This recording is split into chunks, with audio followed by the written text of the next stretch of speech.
पीछे sir bird flu प्रसंग में गोटे चिंताजनक स्थिति में पहुंची राज्य में अविभक्त पुरी जिले में देखिए गतकाली 25,000 कुकुड़ा मरा सर कौन कहे सर बर्तमान सुधा केते कुकुड़ा को आप मारे चाषी जो आंदोलन कर रास्ता को ओह्लैंती कौन पदक्षेप सरकार नौ आगामी दिन में कौन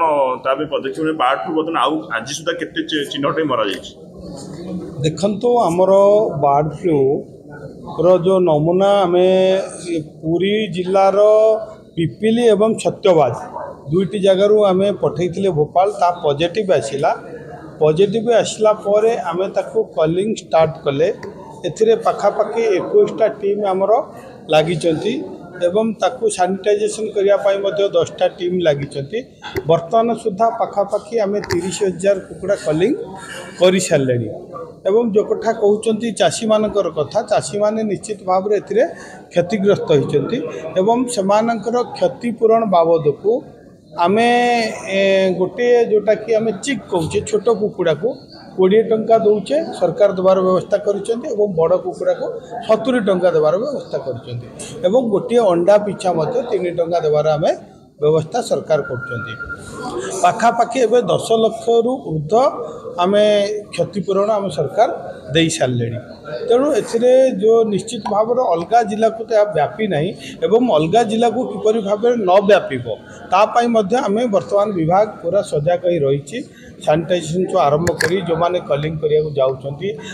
आम मास्क परिधान करने सहित पीपी किट एवं यही जो अंचल देखा जाइए 2टी ब्लॉक रे से अंचल को आमर कुकुड़ा बाहर आनिबा एवं एठू पठेबा दिगरे आम ताकू प्रतिबंधक लगेचे एवं जिपरि भाव में अलग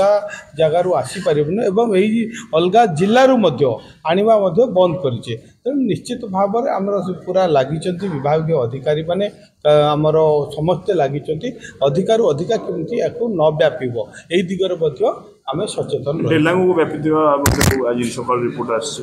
नहीं आम आउ 2टी जगार जोटा आप निमापड़ा डेलांग आम नमूना पठेचे बर्तमान सुधा तार आमर सैंपल जो पठेचे तार रिपोर्ट आसीनी आसिले ही आम कहीपर जे व्यापी कि न व्यापी चाषी कौन चिन्हट कले जो आपंकर पिपिली और सत्यवादी कथा कह हाँ निश्चित भाव में आम जो 30,000 कुकुड़ा बर्तमान आम मारिचे से भितर जो मैंने रही चाषी से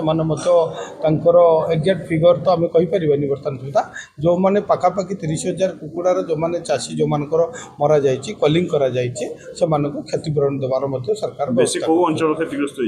पिपिली एवं आपणकर सत्यवादी यही 2टी अंचल क्षतिग्रस्त होती।